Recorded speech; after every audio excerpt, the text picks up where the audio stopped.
जरा Newton's law of cooling revise कर लो, एक फॉर्मूला ही है उसको रिवाइज करो, उसके ऊपर 2 क्वेश्चन करना है अपने को। Revise the formula d theta by d t equal to k theta minus theta naught. देख लो एक एक टर्म्स का मतलब क्या है, थीटा क्या है, डी थीटा क्या है, डी टी क्या है, थीटा नॉट क्या है, देख लिए। ओनली वन फॉर्मूला, एक ही क्वेश्चन आएगा, उससे ऊपर करना है। फॉर्मूला है d theta by d t equal to minus k theta minus theta naught, बराबर। अब इसमें डी थीटा मतलब डिफरेंशिएट टेम्परेचर, डी टी मतलब कितने टाइम में वो हो रहा है, टाइम इंटरवल, थीटा मतलब बॉडी का टेम्परेचर, बट उसमें कौन सा वाला लेना है वो अभी हम लोग देख लेंगे। और थीटा नॉट मतलब किसका टेम्परेचर, सराउंडिंग का टेम्परेचर। के क्या है, कांस्टेंट। यही फॉर्मूले के ऊपर क्वेश्चन रहेगा, वो कर लेते हैं हम लोग। स्टाइलिश का पेन से लिख देते तब तक, है ना। आ गया।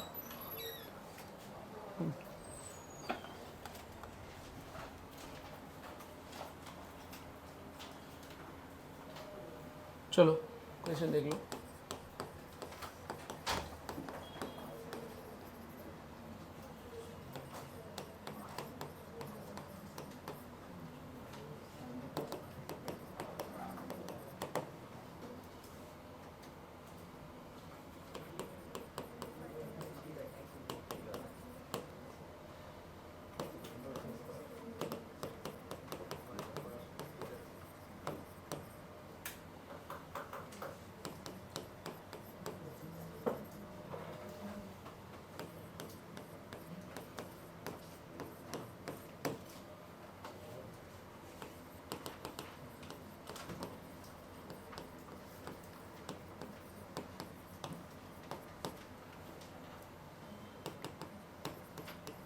चलो 2 मेथड है, पहले एक इंटीग्रेशन मेथड करते हैं फिर दूसरा करें।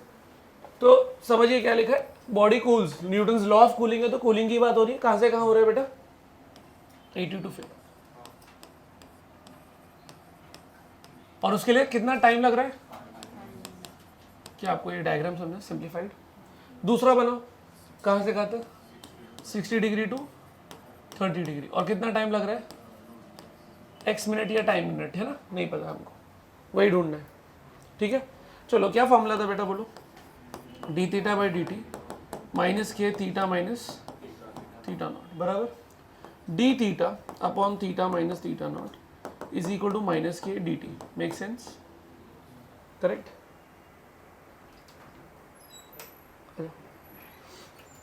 अब एक बात बताओ, लिमिट लगा दे रहा हूं,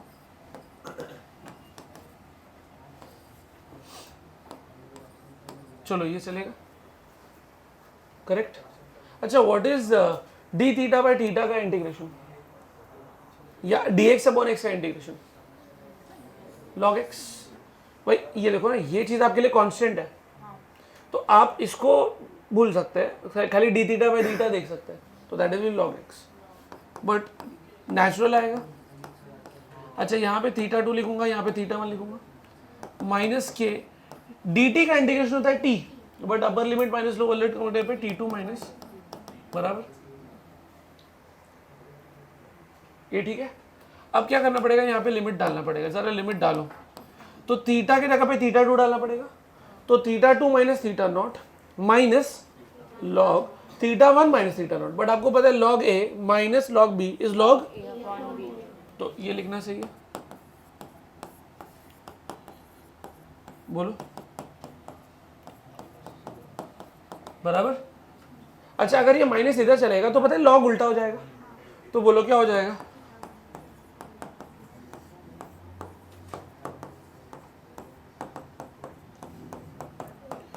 ध्यान दो जरा सा, इसको फिनिश कर रहे हैं।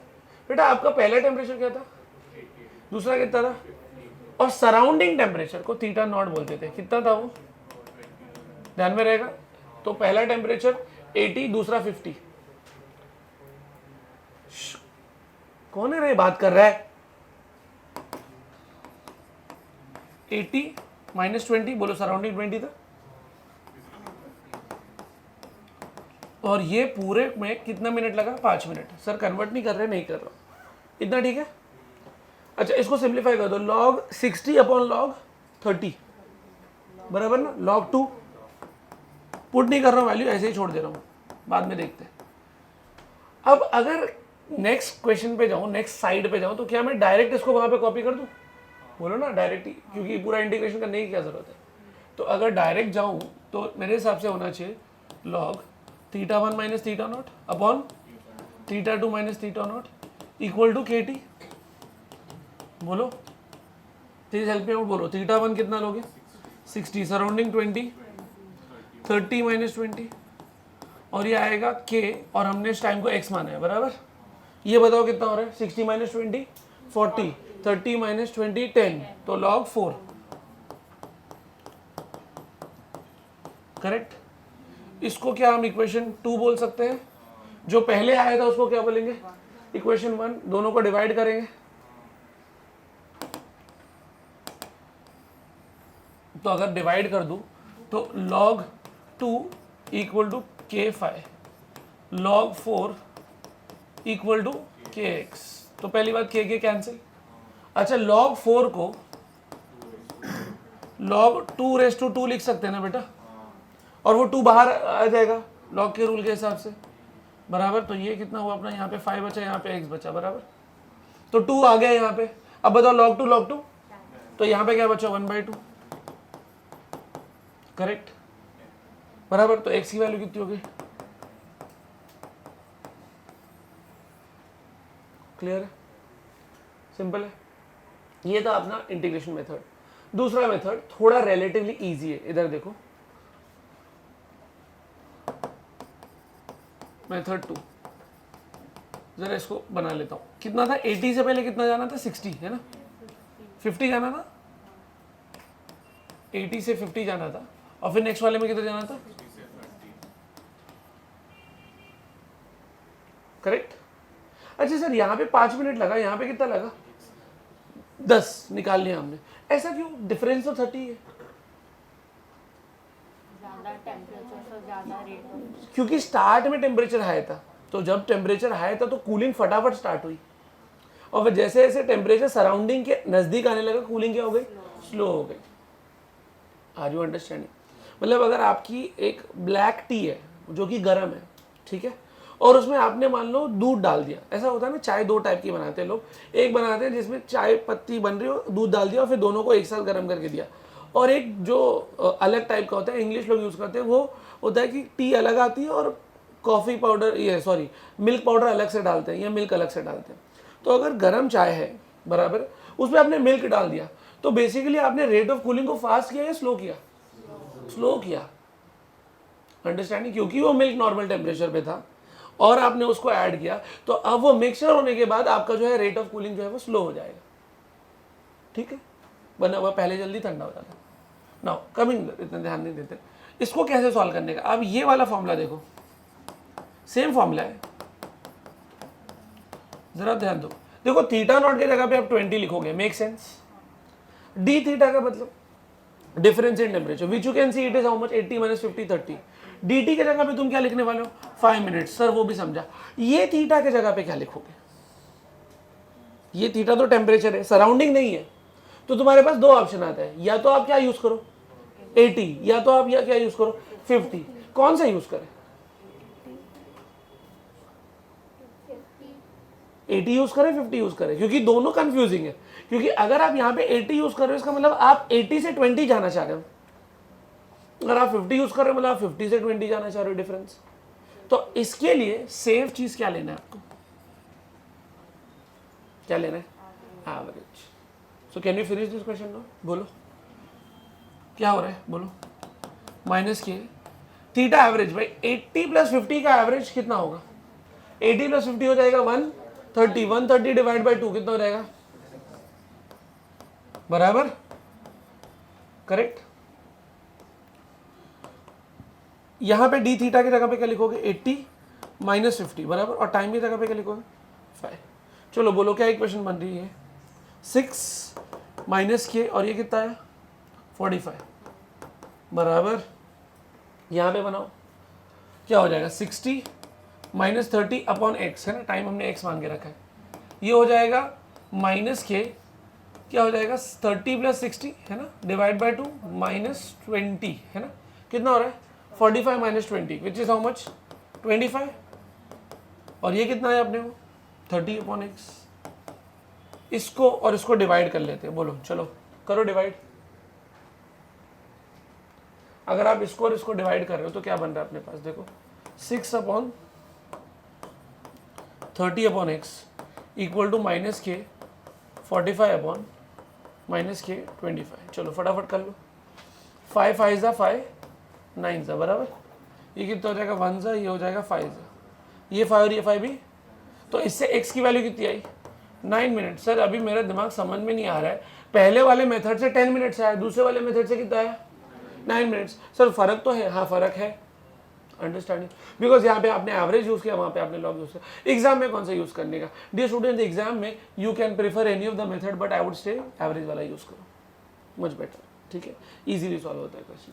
ओके, ये क्लियर है। एक और क्वेश्चन करेंगे।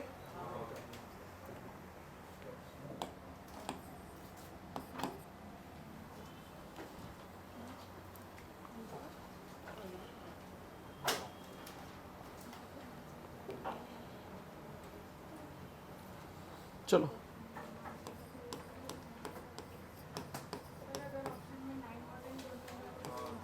नहीं, ऐसे दो ऑप्शन आएगा नहीं, ठीक है, प्रेफरेबली आपको जो है वो ये करना है। 60 to 50, 50 to 40 बता देता हूँ। इसके लिए मान लो आपको लग रहा है 10 मिनट्स, इसके लिए आपको लग रहा है 50 मिनट्स। सर अभी भी देख लो अच्छे से, डिफरेंस कितने का है 10, लेकिन टाइम कितना लगा 10 मिनट। डिफरेंस कितने का है बट टाइम कितना लगा, रेट ऑफ कूलिंग स्लो हो गया, अंडरस्टैंड। पूछा है find surrounding temperature, correct. Start करें, चलो पहले इन दोनों को लो, इस पार्ट के लिए, हाफ पार्ट के लिए स्टार्ट करो। देखो 60 - 50 अपॉन 10, बोलो सबको समझा, d theta upon t, k with minus sign, theta average 60 और 50 का एवरेज कितना हो जाएगा 55 माइनस थीटा नॉट, ये पे छोड़ दिया। इधर आ जाओ, 50 - 40 अपॉन 15 माइनस के 50 और 40 का एवरेज 45 माइनस थीटा नॉट बराबर। ये कितना हो रहा है 60 10 10, ये पूरा 1 हो रहा है, तो 1 के 55 minus theta naught with minus sign जो भी है, और ये कितना हो रहा है 10 upon 15 2/3, 2/3 is equal to minus k 45 minus theta not. इसको और इसको डिवाइड कर देते हैं। चलो करो, अगर डिवाइड तो क्या हो जाएगा 1 अपॉन 2/3, के कैंसिल हो गया, माइनस माइनस क्या 55 minus theta not 45 minus theta not, तो ये हो जाएगा 3/2।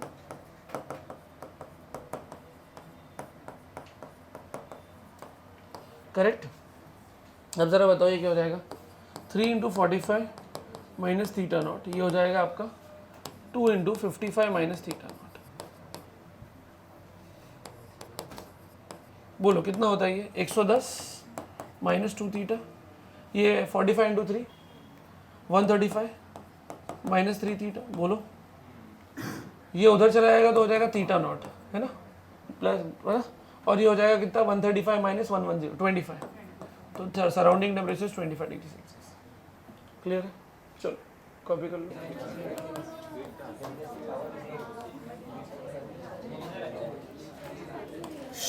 पहले समझते हैं कुछ चीज़ें। लैब में गए हो, बंसन बर्नर देखा है, ओके, तो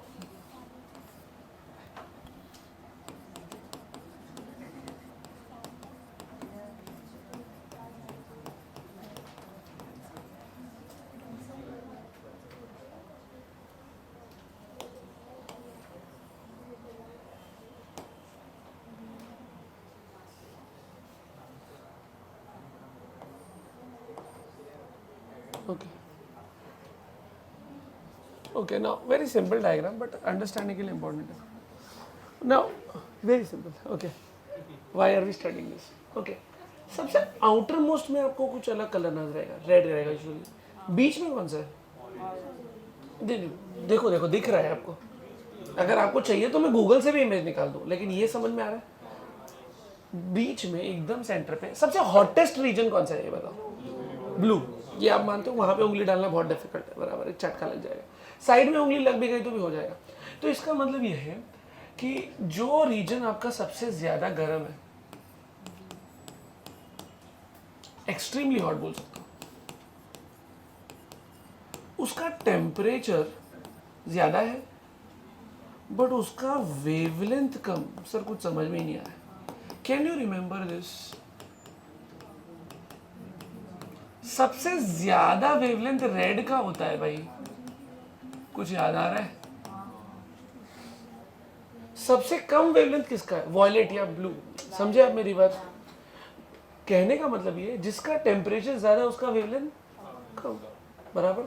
तो ये लॉ जो हम लोग यहाँ पे कैसे अप्लाई कर रहे हैं, have you studied this formula something, मतलब डिस्क्रीट फंक्शन के लिए, बट बता रहा हूँ, करेक्ट है? तो when we say that lambda and energy, how are they proportional?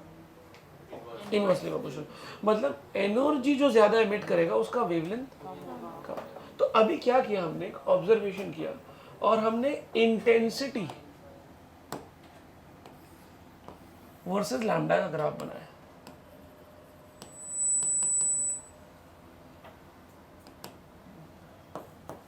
Correct? और हमको कुछ ऐसे ग्राफ नजर आए।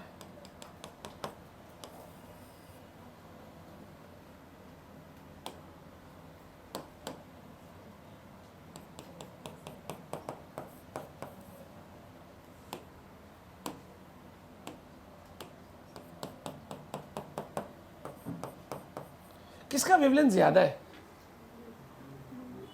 नहीं, चेक करो, रेड का ज्यादा है, बट उसका पीक वैल्यू देखो किधर है, कम दिख रहा है आपको? मैं रेड कलर से बनाता हूं, कैन यू सी? जिसका वेवलेंथ कम है उसका पीक वैल्यू क्या है, वो तो यहीं से पता चल रहा है। तो यहां पे जो इधर इंटरसेप्ट कर रहा है, जो ये एक्सिस पे इंटरसेप्ट कर रहा है, उसको बोल रहे हो e lambda. This is e lambda for blue and this is e lambda for red. तो क्या मैं बोल सकता हूं, intensity corresponding to maximum wavelength,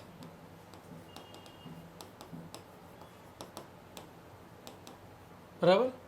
ये जो है आपका intensity corresponding to maximum wavelength, वो इनवर्सली प्रोपोर्शनल है टेम्परेचर को। मतलब जिसका टेम्परेचर, अच्छा ऐसा बता दो, जाने दो वो चीज, इसका टेम्परेचर अगर 1000 लिख रहा हूं खाली समझाने के लिए, तो इसका 1000 से ज्यादा लिखो, 1000 से कम, यूजिंग दैट फ्लेम थ्योरी जो अभी हमने पढ़ा। बोलो, सोच लो।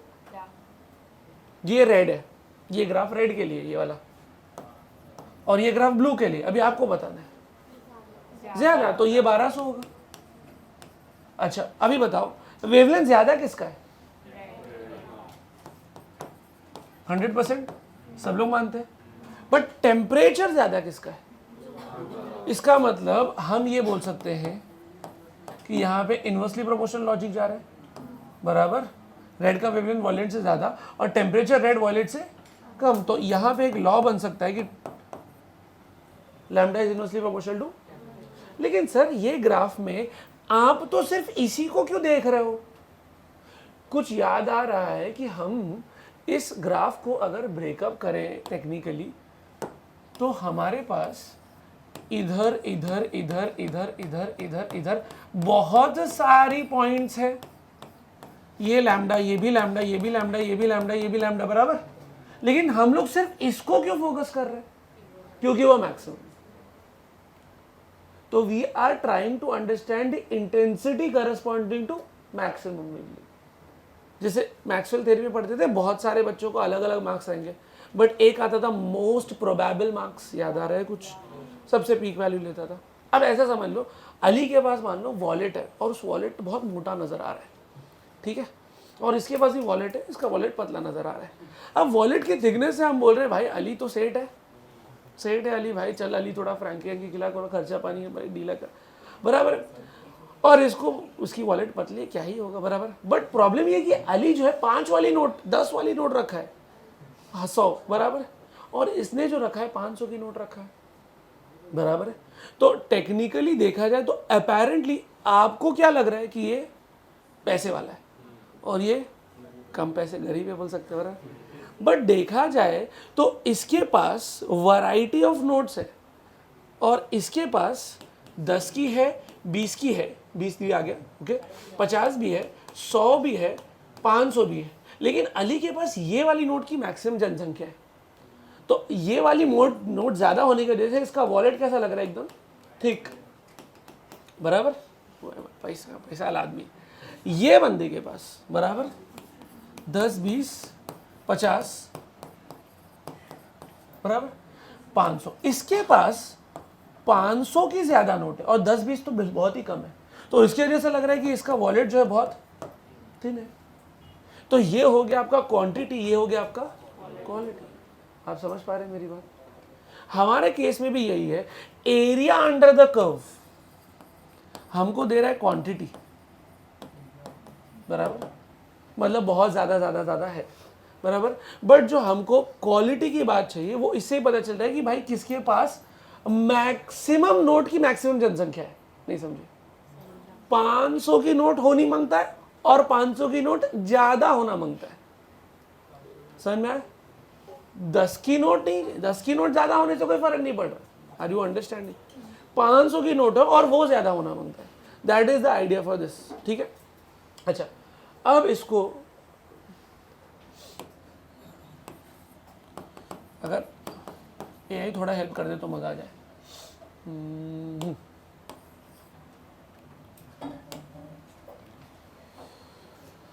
Oh thank you.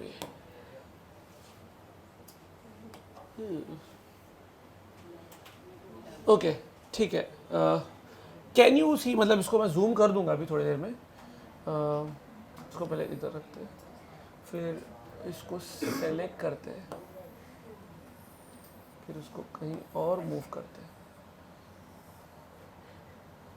Multi touch है क्या आपके पास?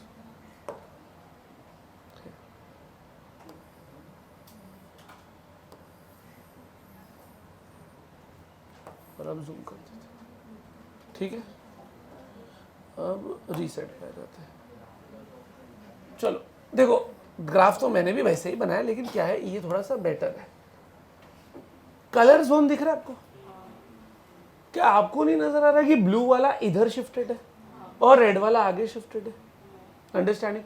और ब्लू वाले की इंटेंसिटी बहुत ज्यादा है, करस्पॉन्डिंगली रेड वाले की इंटेंसिटी बहुत ही कम है।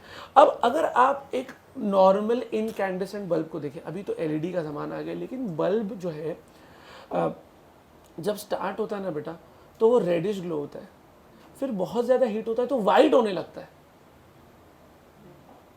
बराबर। अब कैसा होता था, जो इलेक्ट्रिशियंस है यूजुअली, वो लोग इंटेंसिटी ऑफ करंट या वोल्टेज को देख के ना बल्ब को चेक कर सकते हैं। फॉर एग्जांपल, आप कोई भी इलेक्ट्रिशियन के पास जाएंगे, मतलब शॉप पे, तो उनके पास एक सेटअप रहेगा जहाँ पे बल्ब लगा रहेगा, ठीक है? वायर टच करेंगे, अगर बल्ब ग्लो हो गया तो बोलेंगे हाँ ये मतलब कनेक्शन बराबर है, नहीं होता है तो कुछ कनेक्शन में चेंजेस करते हैं। बट वो बल्ब की ग्लो के इंटेंसिटी से वो बता सकते हैं कि बराबर वोल्टेज आ रहा है कि नहीं आ रहा है।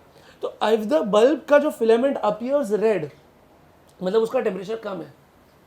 अगर वो फिलामेंट ग्लो होते होते होते एकदम वाइटिश नजर आने लगा, मतलब उसका टेम्परेचर बहुत ज़्यादा है। अब आप वो बल्ब को, पुराना बल्ब देखा है आपने, आज भी मिलता है वो, उसको बंद करेंगे बेटा तो उसको धीरे धीरे डिम होगा, और जब वो एकदम डिम होने लगेगा तो भी आपको फिलामेंट हल्का रेड लगेगा। मतलब रेड से वॉयलेट गया, सुपर वाइट हो गया, सुपर ब्राइट हो गया, सुपर हॉट हो गया, बराबर। उसके बाद क्या हुआ, धीरे धीरे टेम्परेचर कम होने लगेगा, तो वाइट से ब्लू, ब्लू से फिर ऐसे ऐसे करते कौन सा आ गया, रेड कलर आएगा। तो ये जो शिफ्ट हो रहा है that is only called as Wien's displacement law. समझ में आ रहा है क्या डिस्प्लेस हो रहा है? Sir, with increase in temperature the wavelength decreases, और you can say that with increase in wavelength temperature decrease. But कौन सी वेवलेंथ? क्या हमने सारी वेवलेंथ ली? कौन सी वेवलेंथ ली? Maximum wavelength. समझ में आ रहा है? अब इस डायग्राम के जगह अगर कोई दूसरा भी आ जाए तो मजा आ जाए। इसको मैं डिलीट करूँ। समझ में आ गया ना ये चीज? Okay, can you read this part? क्या लिखा है?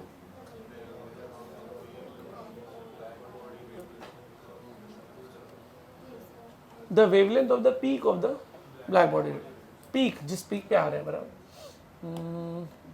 Let's just take this and delete this, is not looking good, but ठीक है। Let's write something.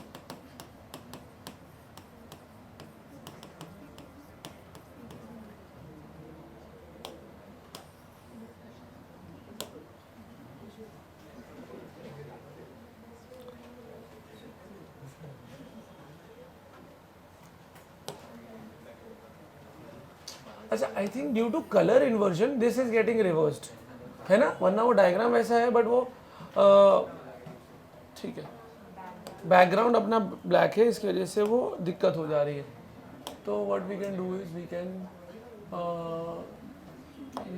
शेप्स किस में आता है, टेक टूल्स में आता है क्या, वेयर आर वी, मोर में आएगा I think, background we if we change it to green ले लेता हूँ फिलहाल के लिए, ये ठीक है दिस विल फाइन। तो अब हम लोग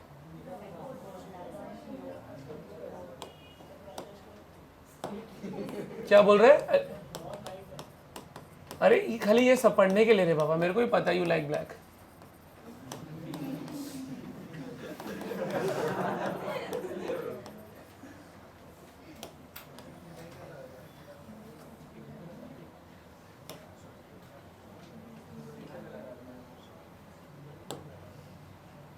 आई थिंक दिस इज बेटर, ठीक है।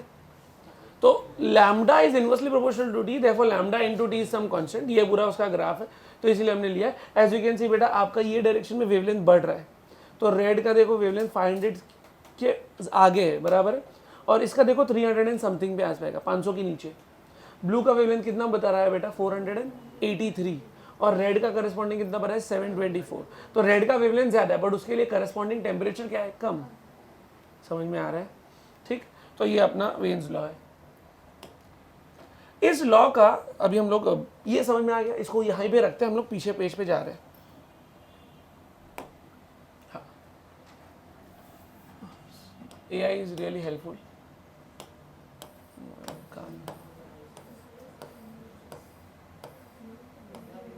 ठीक, फ्लेम वाला कॉन्सेप्ट समझ में आ गया। अच्छा, अब यही चीज स्टार्स के लिए यूज होती है। अब बताओ, जो स्टार एकदम हॉट होगा वो कैसा नजर आएगा, व्हाइटिश, एकदम वाइट नजर आएगा।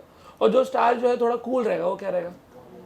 अब जो लोग ने थोड़ा बहुत पढ़ा होगा तो अलग अलग नेबुला होता है, डॉर्फ प्लैनेट्स होते हैं, पता नहीं क्या क्या होता है, बराबर है ना, रेड हॉट जायंट मास, पता नहीं क्या क्या रहता है, वो सब आपने पढ़ा है, तो उसके रिलेटेड ये चीज़, ठीक है। तो ये हमारा सिमिलर टू दैट है। अब इसमें लिखना क्या है, देखो पहले आप वेन्स डिस्प्लेसमेंट लॉ बनाओ, ये आपको ये हेल्प करेगा। ये क्या है, आपका ओफू पार्ट है, ओफू समझता है, ओनली फॉर अंडरस्टैंडिंग पार्ट है, क्योंकि ये तो आपका ओफू हो गया, बर्नर वाला आइडिया। उसके बाद ये, ठीक है, मैं इधर स्टेटमेंट लिख रहा हूँ, ये डायग्राम नहीं ड्रॉ करेंगे, वो वाला करेंगे जो मैंने AI से निकाला। तो देखो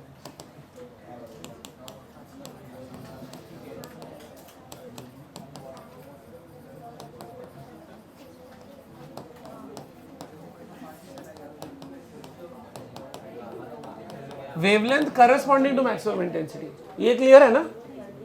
हम वो वेवलेंथ ले रहे हैं जिसकी वजह से इंटेंसिटी मैक्सिमम आ रहा है। सुनो सुनो एक बार ये क्लियर कर लो भाई। इस कर्व में इस पॉइंट और इस पॉइंट में किसकी इंटेंसिटी 1 2 3, किसमें वेवलेंथ ज्यादा है, 3 की ज्यादा है, बराबर। बट हम 3 नहीं ले रहे, हम कौन सा ले रहे हैं, 2। हम 2 इसलिए ले रहे हैं क्योंकि 2 का जो y एक्सिस पे जो वैल्यू है वो क्या है, मैक्सिमम। तो in the wavelength corresponding to maximum intensity is inversely proportional to the absolute temperature. तो lambda max is inversely proportional to temperature, ठीक है। तो lambda max is equal to b by t। अब ये b क्या है बेटा, veins constant.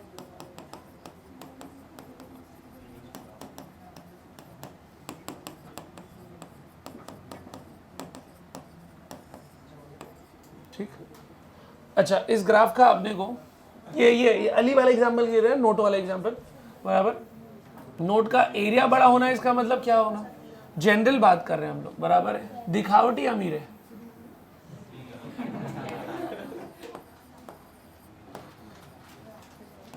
Area of curve will give you what. अब जरा इधर थोड़ा सा इंटरप्रिटेशन पे ध्यान दो। मैंने इसको बोला ई लैम्डा, ठीक। अगर बताओ, सुनो सुनो, अगर ये पॉइंट लैम्डा है, ये पॉइंट लैम्डा है, तो उसके आगे जाते वक्त लैम्डा बढ़ेगा घटेगा? बढ़ेगा, फर्स्ट बेंच। तो can I take it as lambda plus d lambda? D lambda मतलब small increase in wavelength. Can you tell me इस छोटे से स्ट्रिप, मतलब ऐसे समझाने के लिए ले रहा हूँ इन जनरल, ठीक है, या स्ट्रिप को चाहिए था तो मैं इधर बीच में ही बना देता, बट फिलहाल के लिए what if I take the strip in between, eraser किधर है, जस्ट इन जनरल है, ठीक है, ये ले, तो इसका और इसका बराबर। तो अगर मैं आपसे ये पूछूं ये स्ट्रिप का एरिया कितना है, तो देखो इसका एरिया बोलोगे सर इसकी चौड़ाई मतलब इसकी विड्थ जो कि कितनी है, डी लैम्डा, करेक्ट, और इसकी हाइट जो कि है ई लैम्डा, ये एरिया है। अगर इस स्ट्रिप की बात करें तो इसका एरिया तो होता है डी है ना, छोटा छोटा स्ट्रिप, करेक्ट। सर अगर पूरा एरिया चाहिए तो स्मॉल मिलाते जाओ, लार्ज बनाते जाओ, मतलब इंटीग्रेट, ई लैम्डा डी लैम्डा इंटीग्रेट करना पड़ेगा मुझे, करेक्ट। और अगर मैं इसको इंटीग्रेट कर दूं, टोटल वैल्यूज निकाल दूं, तो मुझे टोटल इंटेंसिटी मिल जाएगी, बराबर। बट अगर आप ध्यान दें तो स्टेफेंस लॉ में E was proportional to something, T⁴। इसका मतलब area of curve is proportional to what, T⁴। तो अगर मैं आपको एक सिंपल सा चीज पूछूं,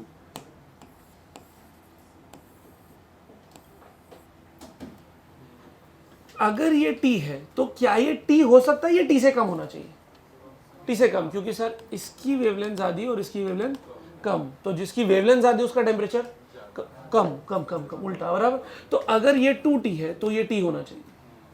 तो अगर मैं पूछूं एरिया ऑफ फर्स्ट बराबर divide by area of second, तो that will be directly proportional to that T⁴। तो फर्स्ट वाले का टेम्परेचर कितना है, 2T, सेकेंड वाले का टेम्परेचर कितना रहेगा, T, करेक्ट है, क्योंकि इसकी वेवलेंथ जो है वो अगर देखा जाए तो इसकी वेवलेंथ 2 लैम्डा है, तो इसकी वेवलेंथ कितनी है, लैम्डा। सर नहीं समझा कुछ भी, व्हाट आई टेल यू कि अगर टेम्परेचर और लैम्डा को मल्टीप्लाई करोगे तो कांस्टेंट आना चाहिए, because lambda is inversely proportional to T, तो lambda into T is constant.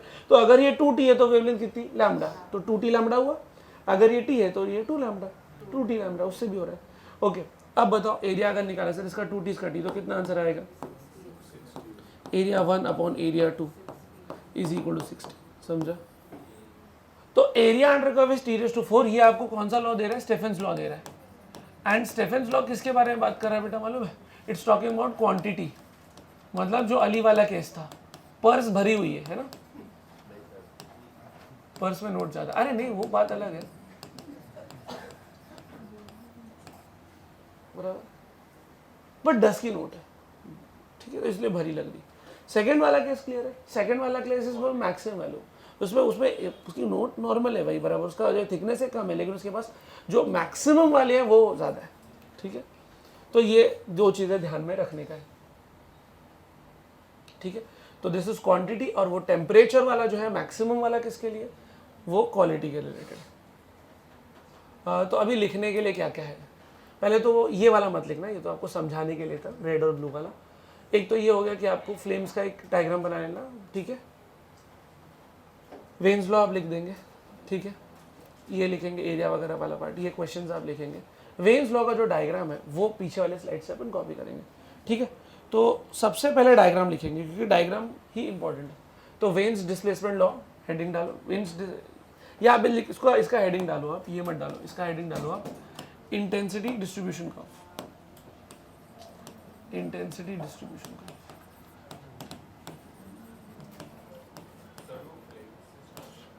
हाँ वो भी चलेगा,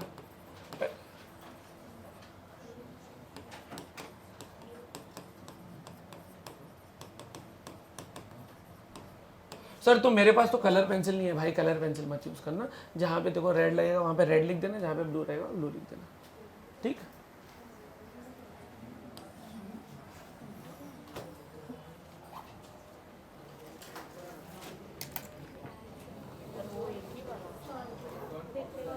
बोलो, नहीं, जिस इंटेंसिटी, जिस वेवलेंथ के लिए मैक्सिमम इंटेंसिटी मिल रहा है उसको हम लोग ई लैम्डा बोलते हैं। हाँ टेक्निकली अगर आप E = hc/λ वाले लॉ से जाओ तो जिसका लैम्डा कम उसका इंटेंसिटी ज़्यादा। टेम्परेचर ज़्यादा है तो वाइटिश नज़र आएगा, मतलब उसका वेवलेंथ क्या रहेगा, कम।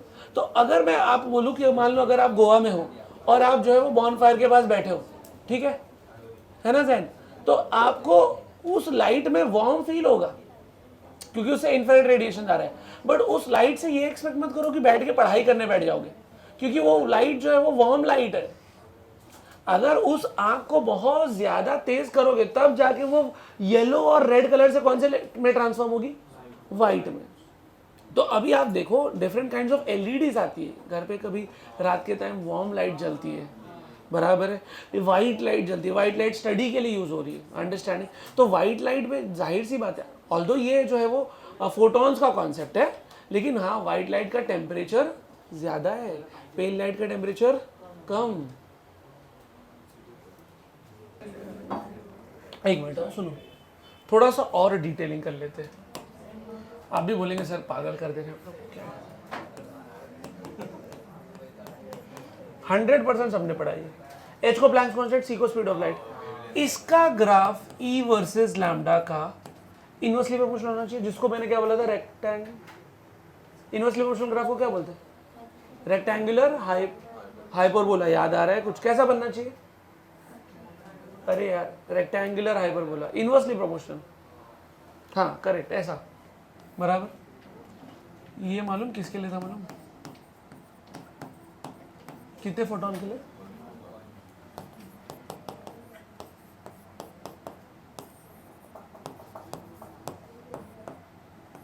ये कितने के लिए मालूम है, इन फोटॉन्स।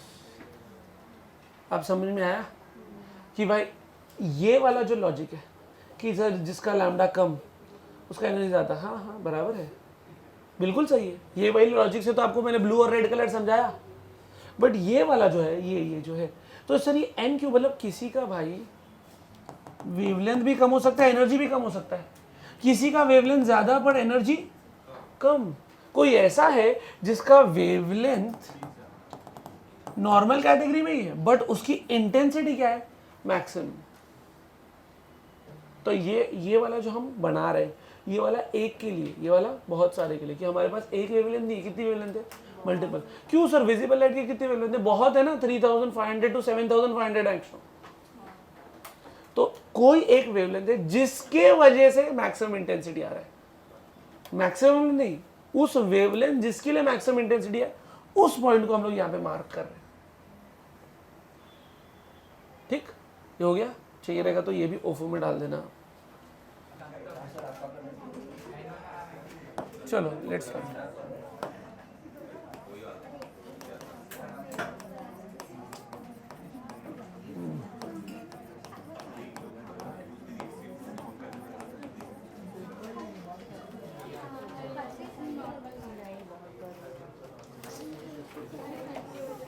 चलो पे अटेंशन।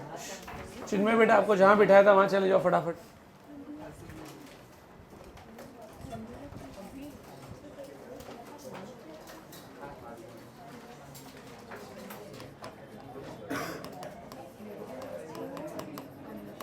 भाई ये चीज आपको पता है ना, सिंपल हार्मोनिक मोशन में पहले हम लोग मोशन के बारे में पढ़ रहे हैं। मोशन आपको पता है क्या होता है मोशन,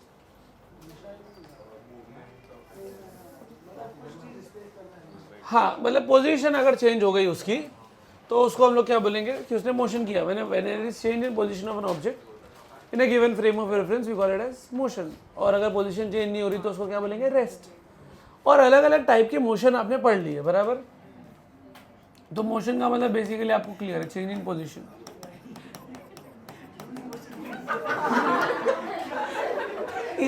इसीलिए लेक्चर एक्सटेंड होता है, तुम्हारा ये टाइम पास खत्म नहीं होता ना।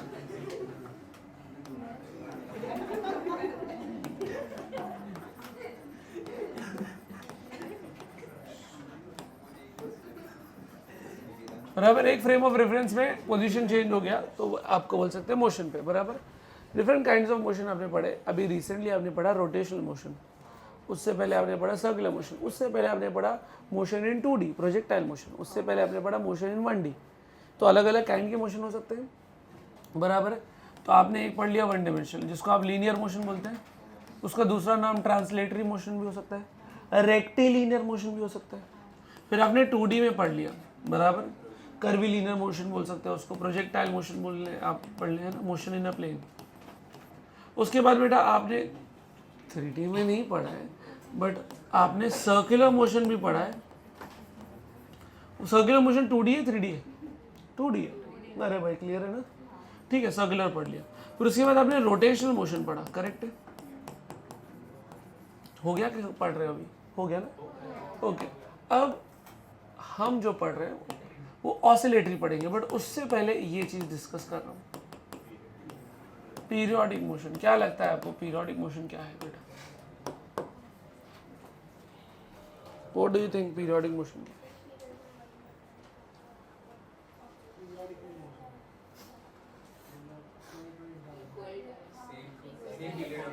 ओके, ऐसा मोशन जो रिपीट हो जाए उसको बोलेंगे periodic motion. A motion which repeats itself in equal interval of time, बराबर। कुछ एग्जांपल सोचिए। सबसे पहले क्लास से ही ढूंढना स्टार्ट करो, आपको समझ में आ जाएगा। फैन पीरियोडिक है, हाँ पीरियोडिक है सर। इसका जो ब्लेड है सर वो कुछ सेकंड बाद फिर वहीं पे आता है, अंडरस्टैंडिंग, ये पीरियोडिक हो गया। ओके, और कौन सा? क्लॉक का मोशन पीरियोडिक है सर, ओके। उसके बाद डे एंड नाइट पीरियोडिक है, बराबर है। भले अब अभी 1 बज रहा है या 12:30 बज रहा है, तो 24 घंटे बाद फिर होएगा, रिपीट होगा वो साइकिल। अर्थ का मोशन सन कह रहा हूँ पीरियोडिक है। अर्थ का रेवोल्यूशन जो हमने बोला डे एंड नाइट, बराबर। सीजन्स पीरियोडिक है, हाँ थोड़ा बहुत ऊपर नीचे होता है, लेकिन हाँ ये पता है कि भाई अभी गर्मी है तो फिर उसके बाद बारिश आएगी, बारिश के बाद विंटर आएगा, विंटर के बाद फिर गर्मी आएगी, फिर ये साइकिल रिपीट होता रहेगा, करेक्ट है? तो motion which repeat itself after equal interval of time is called as periodic motion. हाँ, सीजन्स वाला एग्जांपल जो हम बोल रहे हैं दैट इज नॉट 100% कि वो एकदम सेम इंटरवल में रिपीट हो, बट हाँ ये तो है कि वो मौसम आएगा ही आएगा, ठीक। और कुछ सोचो। सिंपल पेंडुलम पीरियोडिक है, रिपीट कर रहे हैं अपने आप को, ऐसा ऐसा ऐसा ऐसा ऐसा ऐसा, बराबर। स्ट्रिंग ऐसे सर्कल पर आपने घुमा रहे हैं हम लोग, गिटार की स्ट्रिंग, यस ये स्ट्रिंग को हम लोग अगर करें तो ऊपर नीचे जा रही है भाई, रिपीट हो रही है, बराबर। वेव बोल सकते हैं, बराबर, वेव, अगर ऐसा वेव देखे हम लोग, ठीक है, तो वो भी पीरियोडिक है, मोशन।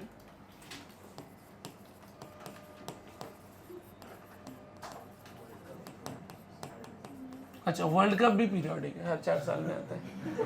अरे ये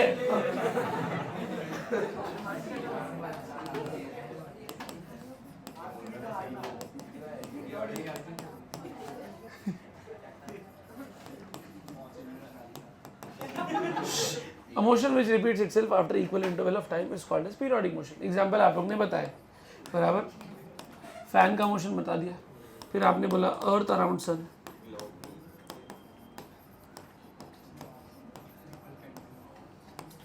क्लॉक आपने बोला, क्लॉक की जगह हैंड्स ऑफ द क्लॉक लिख देता हूँ,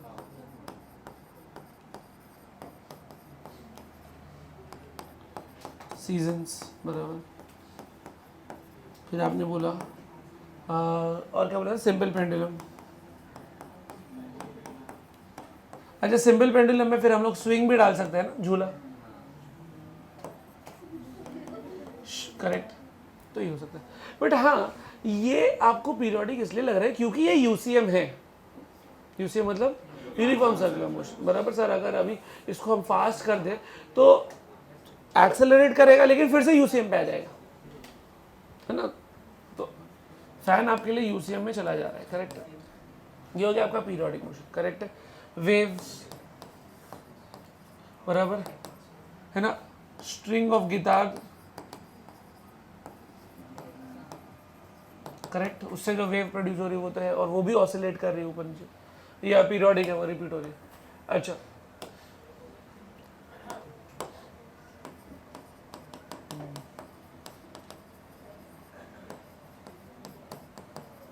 ऑसिलेटरी मोशन क्या है? पेंडुलम ऑसिलेटरी है, ओके। तो क्या डिफरेंस है ऑसिलेटरी और पीरियोडिक में? सर ऑसिलेटरी में पूरा होने की कोई शर्त नहीं है, मतलब उसको ऊपर नीचे जाना चलेगा, उसका राइट लेफ्ट जाना चलेगा, बराबर है। लेकिन जरूरी नहीं है कि वो राइट जाए तो घूम के फिर राइट आए, और अंडरस्टैंडिंग। अब ये ब्लेड्स ऑफ फैन है बराबर। अब ये जब क्लॉकवाइज घूमता है तो the moment it takes clockwise time, उसके अंदर कोई इच्छा नहीं आती कि नहीं मैं तुरंत एंटी क्लॉकवाइज हो जाऊं, वो क्लॉकवाइज ही घूमता रह रहा है, एक साइक्लिक प्रोसेस फॉलो कर रहा है। लेकिन अगर कोई ऑब्जेक्ट है जो जैसे क्लॉकवाइज करता है और उसका दिल करता है कि फिर मैं एंटी क्लॉकवाइज करूं, तो वो कौन सा मोशन कर रहा है? Oscillatory motion. मतलब जैसे आगे जाता है वैसे उसको मन करता है पीछे जाने का, जैसे पीछे जाता है तो मन करता है आगे जाने का। अंडरस्टैंडिंग। अगर आप पेंडुलम को देखें तो pendulum when it moves from mean position to right extreme, it is trying to go back. Understanding. But inertia की वजह से लेफ्ट एक्सट्रीम जा रहा है, फिर मीन आ रहा है, तो ये ऐसा पूरा नहीं घूम रहा है, ऐसा पूरा घूमा तो कौन सा हो गया? पीरियोडिक। अच्छा, सर्कुलर हो जाएगा। अच्छा, क्या ऑसिलेटरी पीरियोडिक है? सोचो सोचो सोचो, मैं आपको कंफ्यूज कर रहा हूँ, आप खाली डेफिनेशंस पे जाओ।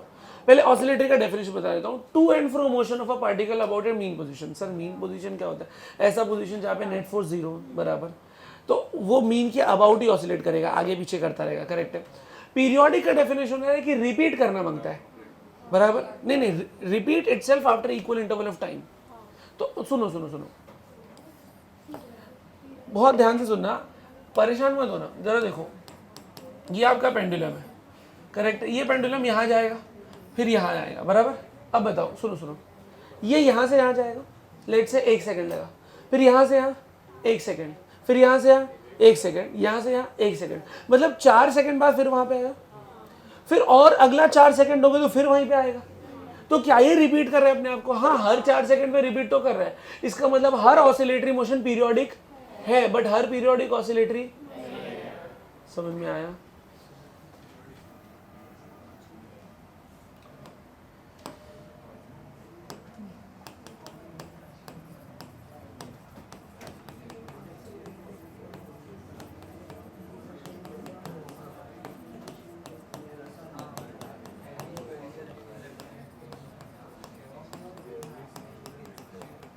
To and fro motion of a particle about it mean position is oscillatory motion. तो ऑसिलेटरी मोशन का पीरियोडिक होना जरूरी है।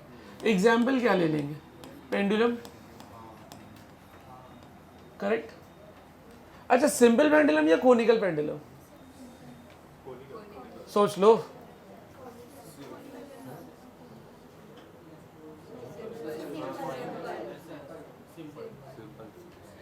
कोनिकल पेंडुलम के अंदर इच्छा नहीं होती कि क्लॉकवाइज के बाद फिर एंटी क्लॉकवाइज कर लो, लेकिन सिंपल के अंदर है कि जैसे मैं मीन से राइट एक्सट्रीम कहूँ, मेरा मन कर रहा है पीछे आने का। Are you understanding? तो इसमें सिंपल पेंडुलम हुआ।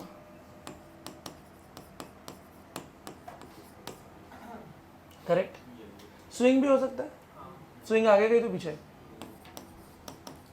अच्छा, स्प्रिंग ब्लॉक सिस्टम बताओ। हाँ, हो सकता है। जब मैं स्प्रिंग को आगे खींच रहा हूं तो रिस्टोरिंग फोर्स पीछे ला रही है, स्प्रिंग को दबा रहा हूं तो वो खुलना चाह रहे हैं। Are you understanding? तो ये हो सकता है। अच्छा, अगर एक वाटर है, मतलब सॉरी कंटेनर है, उसमें वाटर है, और जब वाटर जो है वो हर वक्त ऐसा स्टिल होने की जरूरत नहीं है, और उसमें एक ऑब्जेक्ट है जो पार्शियली फ्लोट कर रहा है, तो जब लहरें आएंगी तो ये क्या करेगा? बराबर। तो ये भी क्या हो सकता है? आपका ऑसिलेटरी मोशन हो सकता है बराबर।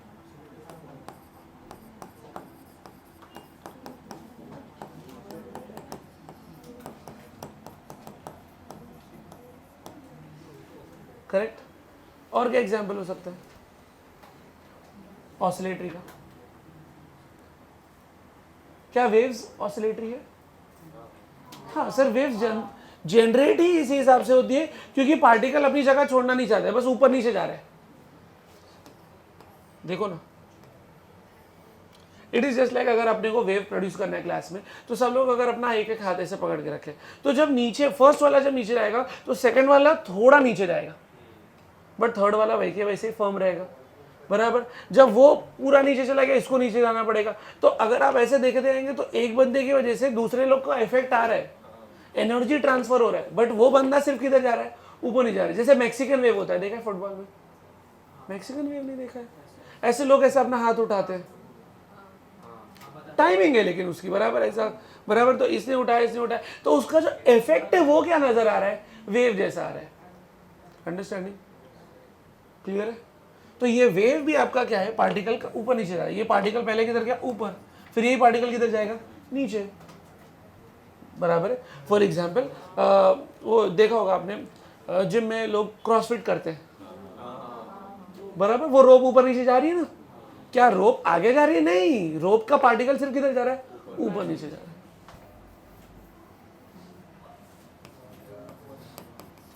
वेव स्ट्रिंग वेव्स भी हो सकती है, साउंड वेव्स भी हो सकती है, EMW वेव्स भी हो सकती है, बराबर। तो ये चीज तो क्लियर हो गई कि भाई ऑसिलेटरी में उसकी इच्छा है पीछे आने की, पीरियोडिक में पूरा घूम के आने की, बराबर। तो ऑल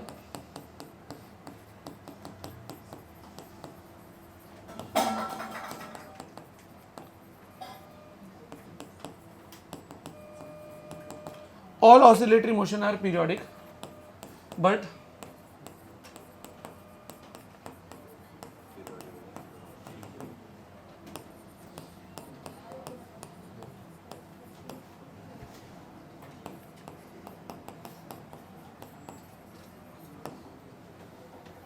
ठीक, all oscillatory motion are periodic but not all periodic motion are oscillatory। इतना समझ में आ गया?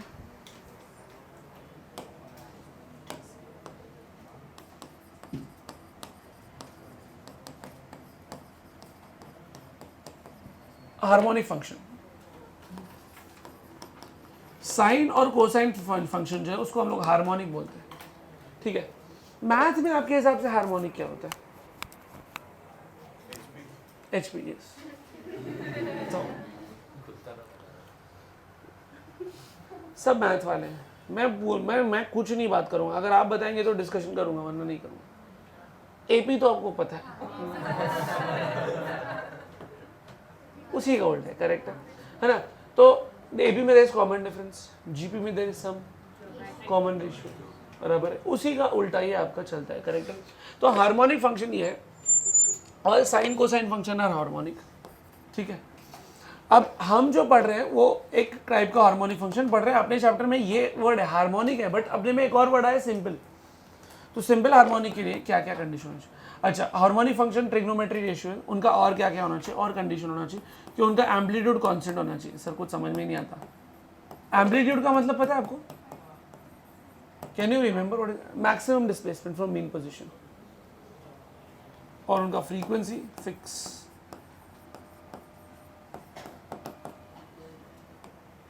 चलो थोड़ा सा वर्क पर एनर्जी में जाएंगे, थोड़ा सा पढ़ा है आपने फुर्सत से, पहले फास्ट पढ़ा लेकिन बाद में स्लो पढ़ा। F is equal to minus k x raise to n, ठीक है। n का हमेशा ऑड रखना है। अब दो केस हो सकती है, n आपका ऑड रहे, x आपका पॉजिटिव रहे और x आपका नेगेटिव रहे। जरा बताइए, अगर आप x को पॉजिटिव रखो, लेट्स टेक 2 + 2 ले ले, और n को ऑड के लिए 3 ले सकते हैं, 5 भी ले सकते हैं, 1 भी ले सकते हैं, 3 ले रहे। तो जब मैं x को पॉजिटिव रख रहा हूँ, अगर ये मेरी ओरिजिन है 0, 0,0, x को मान लो मैं 2 रख रहा हूँ, तो जब मैं 2 रखूँ और n को मैं ऑड ले लूँ 3, तो 2⁻³ कितना हो जाएगा? 8। बट माइनस की वजह से आंसर क्या आएगा? -8 के। इसका मतलब फोर्स किधर लग रही है? पीछे। ये समझ में आया? अच्छा, x को नेगेटिव ले लो, -2 चलेगा, और n को ऑड रखो 3 चलेगा, -2 का क्यूब -8, और ये माइनस की ऑलरेडी है तो कितना रहेगा? प्लस के, मतलब फोर्स किधर लगी? आगे। स्टूडेंट्स, डोंट यू थिंक हम जो डिस्प्लेसमेंट कर रहे हैं उसका उल्टा हमको आंसर आ रहा है? अगर मैं पॉजिटिव डिस्प्लेसमेंट कर रहा हूं तो फोर्स पीछे लग रही है, अगर मैं पीछे वो डिस्प्लेसमेंट कर रहा हूं तो फोर्स आगे लग रही है। कुछ ऐसा ही तो हमने पढ़ा था, कुछ याद आया? सर ये बॉल को अगर मैं आगे की तरफ लेके जा रहा हूं तो डिस्प्लेसमेंट पॉजिटिव कर रहा हूं, बट इस पे फोर्स किधर लगेगी? आना किधर से आएगा? पीछे। तो if the displacement x is positive, force is what? Negative, है ना। और अगर मैं इसका डिस्प्लेसमेंट पीछे करा रहा हूं, x को नेगेटिव रख रहा हूं, तो फोर्स किधर लग रही है? अगर ऐसा नहीं होगा तो ऑब्जेक्ट रिटर्न आएगा ही, और हम जो मोशन पढ़ रहे हैं वो है ऑसिलेटरी, तो ऑसिलेटरी के लिए होना जरूरी है, बराबर। तो फोर्स -kx⁻n, n 1 भी हो सकता है, 3 भी हो सकता है, 5 भी हो सकता है, करेक्ट? सबको समझा? ऐसे बहुत सारा हो सकता है। सर हम ना 3 को ले रहे ना 5 को ले रहे, क्यों? टॉपिक का नाम है क्या लिखा है? सिंपल। सिंपल को हम कॉम्प्लिकेट नहीं करना चाह रहे इसीलिए। अच्छा 3 लोगे तो क्या होगा सर? क्यूबिक बन जाएगा। अरे भाई समझता है, क्यूबिक इक्वेशन को सॉल्व करने का अलग मेथड है। Are you understanding? सिर्फ 2 क्यों नहीं ले सकते? 2 लेना ही नहीं, क्योंकि n को क्या रखना है? ऑड। क्योंकि 2 लोगे तो आपको रीस्टोरिंग फोर्स वैल्यू नहीं आएगी। अरे भाई आप करके देख लो ना। अगर आप n को 2 रख दोगे, -2 का स्क्वायर कर दोगे तो क्या होगा? 4 आएगा। अरे आर यू अंडरस्टैंडिंग? और फिर वो फोर्स इधर ही रख जाएगी, पीछे ही लग जाएगी। तो हमको n को क्या रखना है? ऑड। तो सिंपल लेने का मतलब n की पावर क्या होनी चाहिए? 1। तो अगर n का पावर 1 है और equation f is equal to -kx⁻1 है, तो ये कौन सी इक्वेशन बनेगी? SHM। तो सर अगर n का पावर 1 से कुछ भी ज्यादा है तो क्या? अगर f is equal to -kx⁻n तो वो SHM नहीं है, बट क्या है? ऑसिलेटरी है। ऑसिलेटरी है बट सिंपल हार्मोनिक नहीं है। समझ में आ रहा है मेरी बात?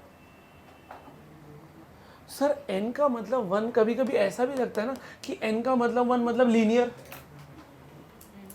क्योंकि अगर आप देखो तो f is equal to kx, मतलब x का पावर 1 है मतलब लीनियर।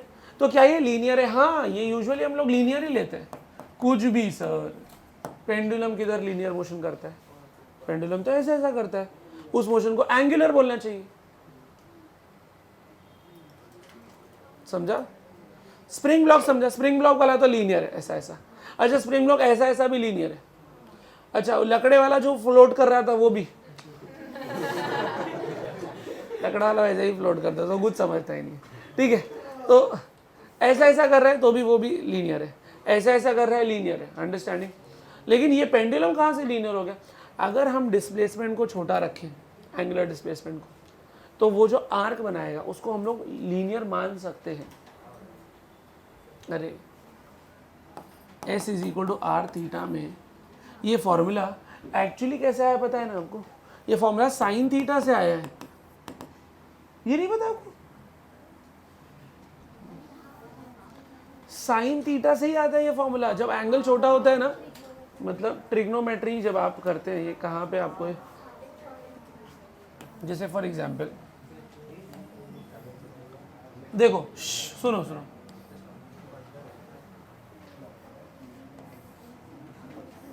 दिखा आपको एक छोटा सा एंगल दिख रहा है? उस छोटे से एंगल में ये आर्क दिखा।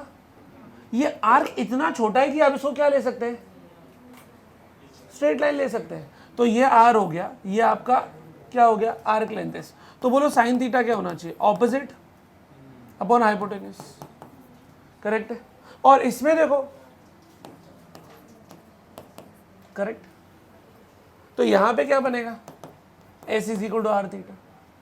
बट अगर आपका थीटा छोटा है तो आप साइन थीटा को अप्रोक्सीमेटली क्या ले सकते हैं? थीटा। तो अगर आपने इसको थीटा ले लिया तब जाके बनेगा ना S is equal to r theta. समझता है? तो कुछ क्या चालू है सर, कुछ आइडिया ही नहीं।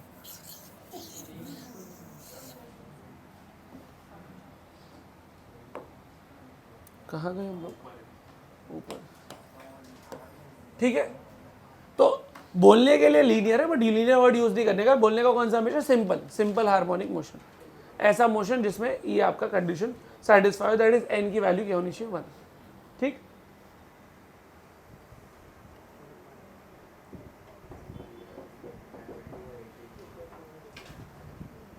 अब कुछ ओफू वाला पार्ट समझो।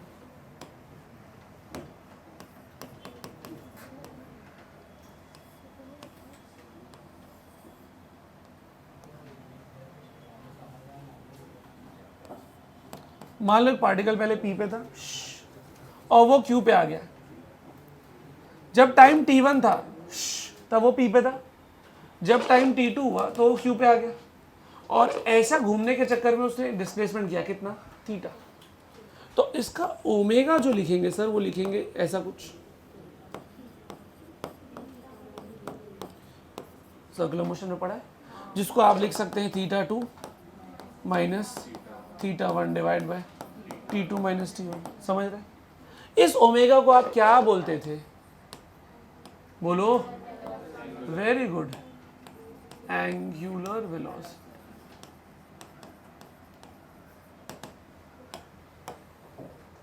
अच्छा, एक बॉडी समझ में नहीं आपको? पॉइंट ए, पॉइंट बी, इसको रोटेट किया, दिख रहा है? मतलब ऐसा था, ऐसा किया, दिख रहा है? तो आपका ये पॉइंट आप यहाँ पे पहुंच चुका है, ये पॉइंट आपका यहाँ पे पहुंच चुका है, ए डैश पहुंच गया, तो उसने कुछ एंगल घूमा, दिख रहा है आपको? ये उसकी आर्क लेंथ हो गई, ये उसकी आर्क लेंथ हो गई। क्या दोनों की आर्क लेंथ सेम है? बट दोनों का क्या सेम है? Angle subtended theta. So since दोनों का थीटा सेम है, बराबर, और दोनों ने गिवन टाइम में वो किया, तो इनका ओमेगा सेम हो जाता है। और ये आपने रोटेशनल मोशन में पढ़ा है कि जो ओमेगा है वो कांस्टेंट रहता है। आप समझ पा रहे हैं मेरी बात? तो वैसे यहां पे जो बताना चाह रहा हूं, ये ओमेगा का आपका बेटा यूनिट क्या बनता है? बराबर, कितना एंगल टर्न किया कितने टाइम में, बराबर, सिंपल।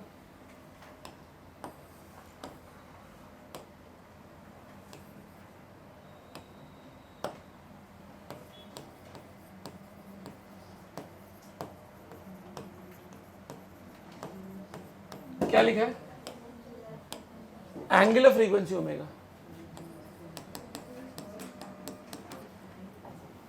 देखा?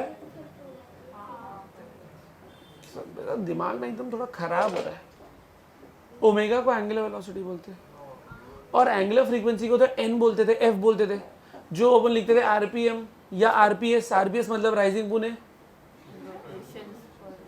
रेवोल्यूशन पर सेकेंड, बराबर। अरे आप है कि नहीं है?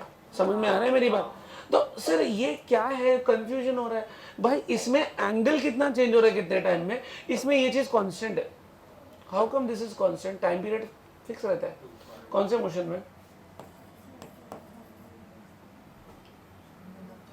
Uniform circular. कुछ थोड़ा सा इधर आओ, जरा इधर आओ। एक मान लो ये पार्टिकल है, ये यूसीएम करता है, ऊपर से टॉर्च रखा, शैडो मारा उसका, तो उसका शैडो यहाँ पे गिरेगा, दिखा 1 पे। अच्छा, पार्टिकल पहुंच गया यहाँ पे, क्या हुआ है इस माइक को यार, इसमें कुछ जान ही नहीं है। अच्छा, जब इसका शैडो मारेंगे तो 2 पे आएगा। अच्छा, पार्टिकल जब यहाँ पे पहुंचा तो ये 3 पे आएगा। अच्छा, जब यहाँ पे पहुंचा तो नीचे से लाइट पहुंचे तो यहाँ आ गया। ये थोड़ा निकाल ही देते हैं। हाँ, जब ये यहाँ पे पहुंचा तो यहाँ पे आया शैडो। अच्छा, पार्टिकल देखो क्या कर रहा है, यूसीएम। अब आप उसके शैडो को देखो, उसके प्रोजेक्शन को देखो। 1 2 3 4 5, 1 2 3 4 5। समझ में आ रहा है? ये कौन सा मोशन हुआ? ऐसा कौन सा मोशन है ऋतिक रोशन? No, SHM. अरे ये एसएचएम है ना भाई, बट पार्टिकल क्या कर रहा है? यूसीएम। सो इसीलिए हम यहां पे टर्म यूज कर रहे हैं, इसीलिए हम ये फॉर्मूला यूज कर रहे हैं। वेरी, यहाँ पे एंगल टर्न कितना हुआ? 2 पाई, और टाइम पीरियड क्या है? टी। ये पूरी चीज कांस्टेंट रहने वाली है सर्कुलर मोशन में। सो क्या मैं बोल सकता हूं, when particle performs UCM, it's projection performs what? SHM. थोड़ा और डिटेल में जा रहे हैं।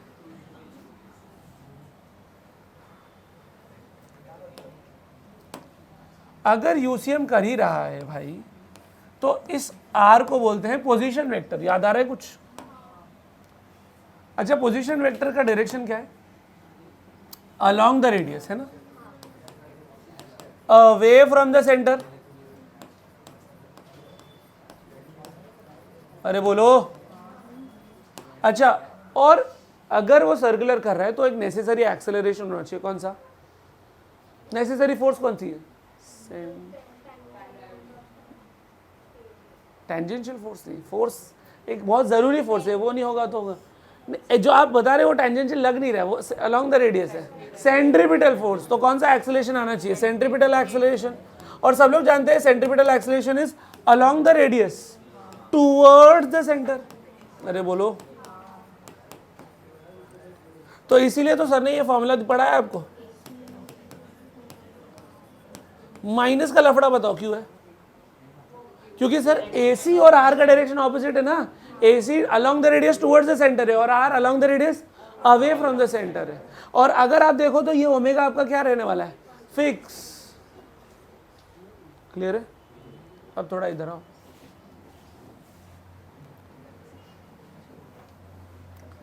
F is equal to minus k x बराबर। सुनिए बहुत ध्यान से, बहुत इंटरेस्टिंग चीज है। फोर्स को लिख सकते हो मां बराबर, एक्सीलरेशन को क्या लिखोगे? बराबर है, इतना ठीक है। अच्छा एक बात बताओ, के क्या है? कांस्टेंट। के को सर हम लोग स्प्रिंग कांस्टेंट बोलते हैं, के को हम लोग स्टिफनेस भी बोल सकते हैं, के को हम लोग फोर्स कांस्टेंट भी बोल सकते हैं, बट ओवरऑल क्या हम इसको प्यार से कांस्टेंट बोल सकते हैं? कांस्टेंट। अच्छा एम क्या है? मास। मास चेंज ही नहीं होता। तो ये पूरा चीज क्या है? ये पूरे कांस्टेंट को मैं एक नया कांस्टेंट बोल सकता हूँ। ठीक है, तो मैंने उसको क्या लिख दिया? क्या लिखा? अभी देखो, आर्ग्यूमेंट करने वाले बच्चे ऐसे बोल सकते हैं, sir k upon m constant है, why don't you replace two constant with one constant and call it as बड़ा सी, बड़ा कांस्टेंट?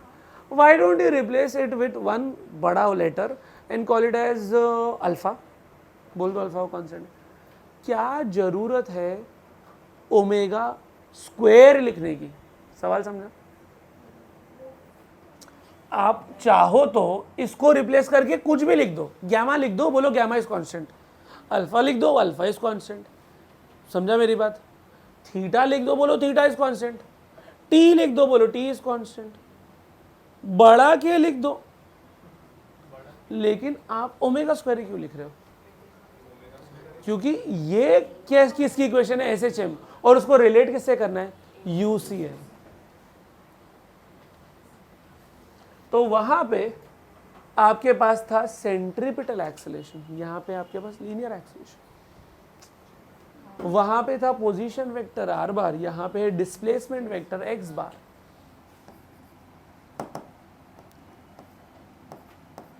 समझा आपको? करेक्ट। तो सर अगर मैं आगे जाऊंगा तो एक्सेलरेशन किधर आएगा? पीछे। उस एक्सेलरेशन को बोल सकते हैं फोर्स के टर्म्स में, और उसी फोर्स को एक स्पेशल नाम है रीस्टोरिंग फोर्स।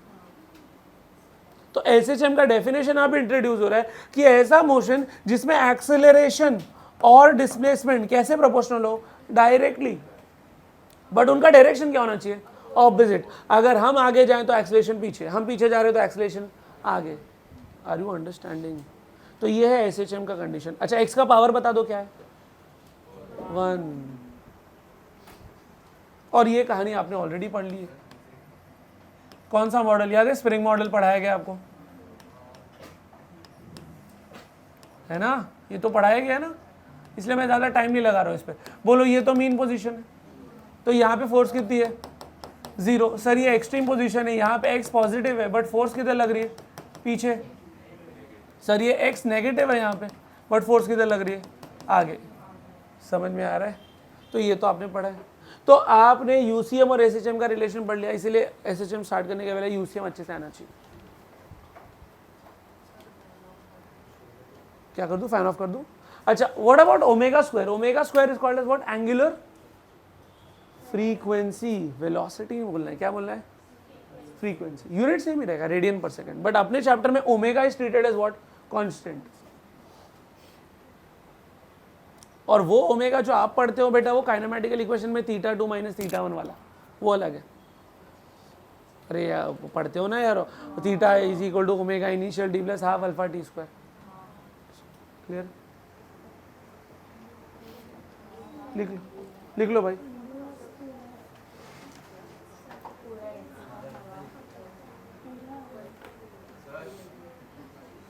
क्या हुआ? हाँ जाओ वॉशरूम। ऐसा क्यों हाथ उठा रहा है भाई? आ रहा हूँ मैं, माइक चेंज करके।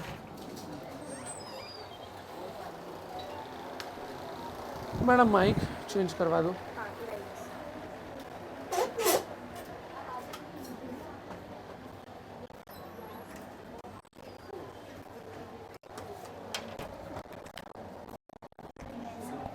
जा जा जा।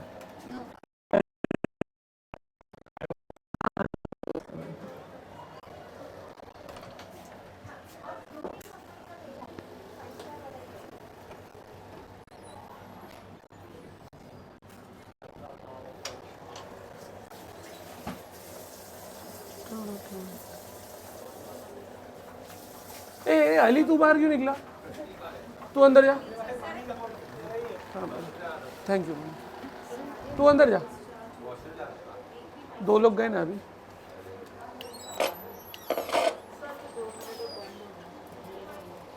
ये भी खराब बंद है।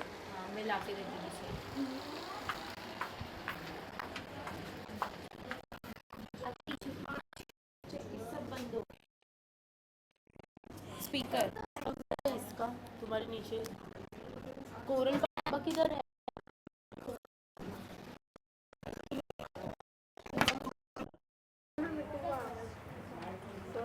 ओके एक क्वेश्चन मैडम का है तो थोड़ा सा उसमें हार्मोनिक क्या है। देखो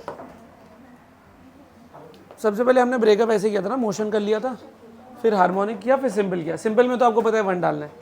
हार्मोनिक मतलब क्या हो रहा है, पीछे आना चाहिए, ऑसिलेट होना चाहिए। क्यों साइन और कोसाइन हार्मोनिक है वो समझ लो। बहुत, ये तो बहुत इजी है, वैसे आप ओरली कर सकते हो। जरा मेरे को बताओ साइन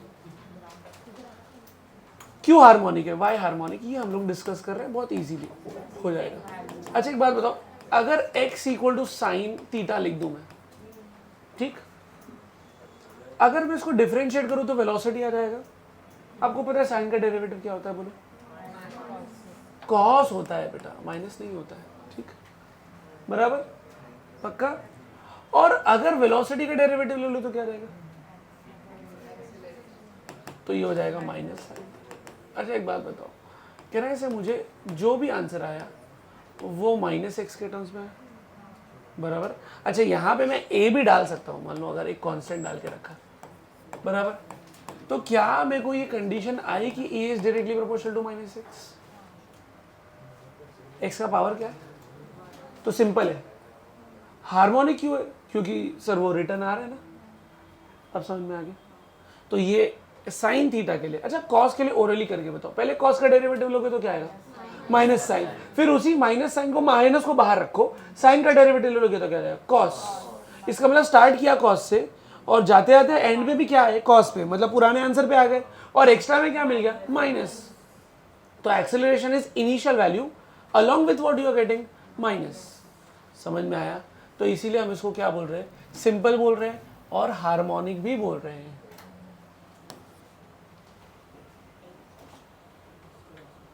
क्लियर है? क्या ये चीज टैन के लिए एप्लीकेबल है?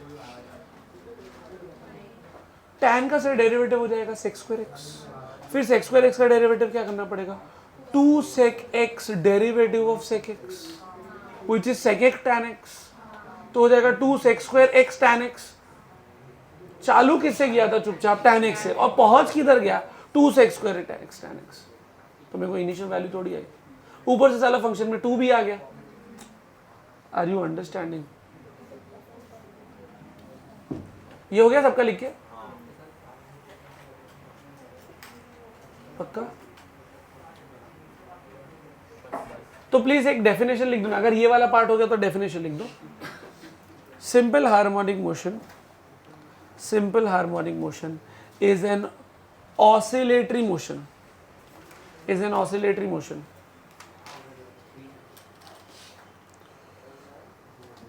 Is an oscillatory motion. अब ऑसिलेटरी क्या होता है वो तो पता है, to and fro motion of particle. Is an oscillatory motion in which simple harmonic motion is an oscillatory motion in which the acceleration आप स्लैश करके फोर्स भी लिख सकते हैं, acceleration slash force is directly proportional to displacement, is directly proportional to displacement and is directly proportional to displacement and acts in the direction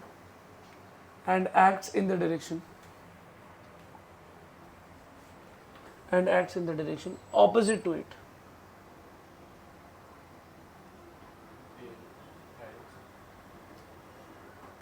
And acts in the direction opposite to it. ठीक, ये कहानी clear है ना भाई? ये कुछ भी है, चेंज हो सकता है, थीटा का लेना देना, ये फिक्स रहने वाला है, ठीक है? ये इंस्टेंटेनियस है, ये वैसे ही रहने वाला है, वो चेंज नहीं होने वाला है, कांस्टेंट रहने वाला है, ठीक है? ये लेकिन ओफू है आपको समझाने के लिए, ताकि आपको क्लियर रहे। कभी कभी होता है कि ये वेलोसिटी और इसमें फ्रीक्वेंसी में क्या है। चलो, हो गया सबका भी?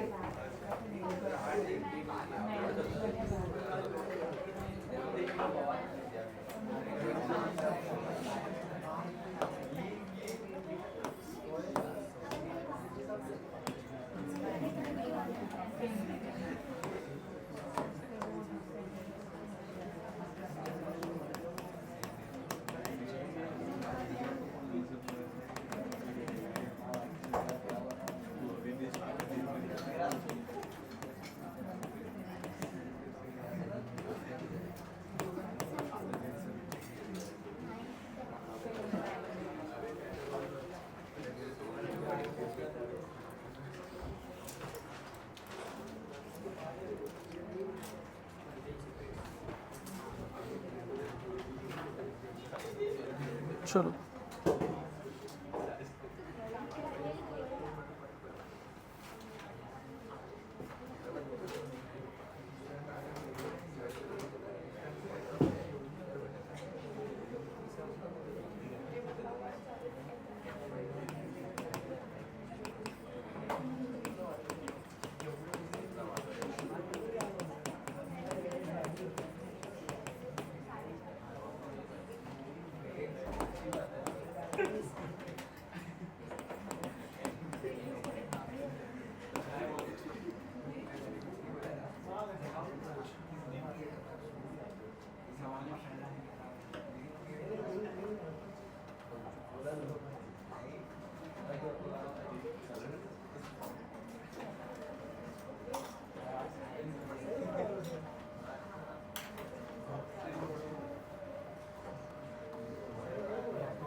स्टार्ट करूँ डिस्कशन? शायद 5 मिनट आपका जाए ऊपर। Pay attention. ओके, फर्स्ट वाला देखो, अगर आप ओरली कर सकते हो तो बहुत अच्छी बात है, बट ठीक है, पहला क्वेश्चन है तो इज्जत से ले लेते हैं। लेकिन हाँ, ये बताओ, इसको फटाक से डिफरेंशिएट करो। साइन का derivative cos omega t multiplied by omega, आपको समझो chain rule, B as it is. Cos omega t का derivative minus sine omega t omega, बराबर। फिर से डिफरेंशिएट कर दो, जल्दी जल्दी बताओ। कॉस का क्या हो जाएगा? Minus sine omega t omega square, समझा? वो ओमेगा वो चेन रूल। माइनस बाहर था ऑलरेडी, प्लस माइनस माइनस हो चुका था। B as it is. Sine का derivative cos, cos omega t omega square. बोलो क्या कॉमन निकाल लो दोनों में से? और ए भी कॉमन नहीं, ओमेगा स्क्वायर बस, माइनस भी कॉमन, तो क्या बचा A sine omega t plus B cos omega t. अब बताओ ये जो ब्रैकेट में है वो क्या है आपके लिए एक्स, और ये क्या निकाला एक्सेलरेशन, तो acceleration is equal to minus omega square x. जल्दी बताओ है एसएचएम? हाँ है, क्योंकि प्रोपोर्शनल भी है साथ साथ माइनस भी आ रहा है। इसका बताओ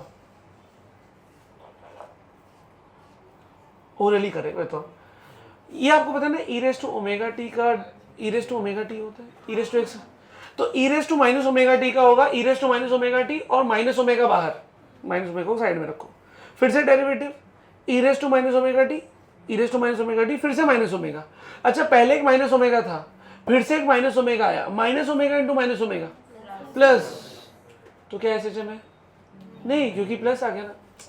अच्छा दूसरा चीज एक और बात सर, इसका ग्राफ अपन ने पढ़ा है केमिकल काइनेटिक्स में, डीके लॉ याद है कुछ? तो सर ये चीज ऐसी जा रही है बट इसके अंदर इच्छा नहीं है रिटर्न आने की। अरे डीके का मतलब ही क्या होता है कि कोई चीज खत्म हो रही है, और हम एसएचएम में बोलते हैं कि भाई वो आगे जाएगा तो पीछे भी आना चाहिए, नहीं आ रहा है। अच्छा इसका बताओ, थोड़ा सा लफड़ा है सर, इसको डेरिवेटिव करूंगा तो साइन का कॉस, कॉस का माइनस साइन हो जाएगा, बट सर यहाँ पे एक्स्ट्रा टर्म 2 आ जाएगा, उसका कुछ नहीं कर सकते। तो ये एसएचएम नहीं है, बट क्या ये ऑसिलेटरी है? हाँ है। इसका एक हिंट है, देखो अब बन जाएगा, बोलो अगर आपका मैथ अच्छा है। What is 2 sine cos?